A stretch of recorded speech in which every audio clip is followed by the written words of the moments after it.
जरा सोचिए, किसी का नया फोन एक ऐसे ऐप के साथ आए जिसे वो हटा ही ना सके, और वो ऐप भी सरकार का हो। भारत में ये सिर्फ कल्पना नहीं, बल्कि एक हकीकत बनने जा रहा है। आज हम बात कर रहे हैं संचार साथी मैंडेट की। तो सवाल ये है कि क्या होगा अगर किसी के अगले फोन में एक सरकारी ऐप पहले से ही इंस्टॉल होके आए। देखिए, ये अब सिर्फ कोई सवाल नहीं रह गया है, ये हकीकत है। तो चलिए जरा इसे और करीब से समझते हैं। तो सबसे पहले बात करते हैं इस नए नियम की। आखिर ये है क्या? ये भारत के डिजिटल स्पेस में आप कह सकते हैं एक बहुत बड़ा बदलाव लाने वाला है। हाँ, तो बात बिल्कुल सीधी है। सरकार ने एक आदेश जारी किया है और इसके मुताबिक इंडिया में बिकने वाले हर एक स्मार्टफोन में संचार साथी नाम का एक ऐप पहले से इंस्टॉल होना ही चाहिए। और हाँ, ये नियम सिर्फ नए फोन्स के लिए नहीं है। जो फोन पहले से ही लोगों के पास हैं, उनमें भी एक सॉफ्टवेयर अपडेट के जरिए इस ऐप को डाला जाएगा। मतलब सोचिए, लगभग हर स्मार्टफोन इसकी जद में आ जाएगा। ये इंडिया के सबसे बड़े ऐप रोलआउट्स में से एक होने वाला है। और जानते हैं, ये सब करने के लिए मोबाइल कंपनियों को कितना वक्त मिला? सिर्फ 90 दिन। आप सोच सकते हैं, इतनी टाइट डेडलाइन से पूरी इंडस्ट्री में कैसी खलबली मची होगी। तो सवाल ये उठता है कि सरकार आखिर ऐसा कर क्यों रही है? ऑफिशियली तो यही कहा जा रहा है कि इसका मकसद हम सबको डिजिटल दुनिया में सेफ रखना है। तो सरकार के मुताबिक संचार साथी डिपार्टमेंट ऑफ टेलीकम्युनिकेशंस का बनाया हुआ एक प्लेटफॉर्म है, और इसका मेन काम है डिजिटल दुनिया में लोगों की सेफ्टी को पक्का करना। तो आखिर ये ऐप करता क्या है? देखिए, इसके जरिए कोई अपना खोया हुआ फोन ब्लॉक या ट्रेस कर सकता है। ये भी चेक कर सकता है कि उसके नाम पर कितने सिम कार्ड चल रहे हैं, और तो और फ्रॉड नंबरों या स्पैम कॉल्स की रिपोर्ट भी कर सकता है।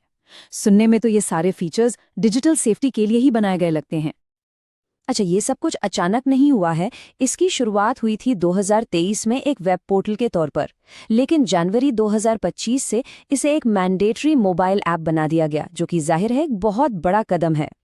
लेकिन जहां एक तरफ सुरक्षा की बात होती है, वहीं दूसरी तरफ प्राइवेसी यानी निजता का सवाल भी खड़ा हो जाता है। और बस इसी वजह से इस पूरे मैंडेट पर एक बड़ा विवाद शुरू हो गया। देखिए, बहुत से एक्सपर्ट्स ने इस पर अपनी चिंता जताई है। उनका साफ साफ मानना है कि ऐप को जो इतनी सारी परमिशन दी जा रही हैं, वो हमारी निजी जानकारी के लिए एक बड़ा खतरा बन सकती हैं। तो ये परमिशन है कौन कौन सी? सोचिए, ऐप को ठीक से काम करने के लिए फ़ोन का कैमरा, उसकी लोकेशन, कॉन्टैक्ट्स और यहाँ तक कि फ़ोटो गैलरी तक की एक्सेस चाहिए। और यही बात सबसे बड़ी चिंता की वजह है। और यहीं से वो सबसे बड़ा डर निकल कर आता है कि क्या डिजिटल सेफ्टी के नाम पर इस ऐप को भविष्य में एक सरकारी निगरानी टूल की तरह इस्तेमाल किया जा सकता है? और इससे एक और बड़ी टक्कर की सिचुएशन बन गई है। एक तरफ है सरकार का आदेश, और दूसरी तरफ है एप्पल जैसी कंपनियां, जिनकी पॉलिसी बहुत सख्त है। वो किसी भी थर्ड पार्टी ऐप को अपने फोन में पहले से इंस्टॉल करने की इजाजत नहीं देती।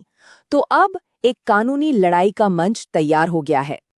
तो जब जनता और कंपनियों का विरोध बढ़ने लगा, तो सरकार ने भी अपने रुख में थोड़ी नरमी दिखाई। तो इस पूरे मामले को शांत करने के लिए सरकार ने एक बहुत जरूरी क्लैरिफिकेशन दिया। उन्होंने कहा कि ठीक है, अगर कोई इस ऐप को यूज नहीं करना चाहता, तो वो इसे अपने फोन से डिलीट कर सकता है। और ये एक बहुत बड़ा बदलाव था। तो सरकार ने ये छूट तो दे दी, लेकिन इसके बावजूद जो असली बहस है वो अभी भी खत्म नहीं हुई है।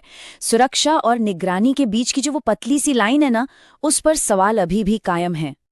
तो इस पूरे मामले को अगर हम समेटे, तो 3 मेन बातें सामने आती हैं। पहली, कि ऑफिशियली इस पहल का मकसद डिजिटल सेफ्टी है। दूसरी, प्राइवेसी को लेकर जो चिंताएं हैं वो अभी भी बनी हुई हैं।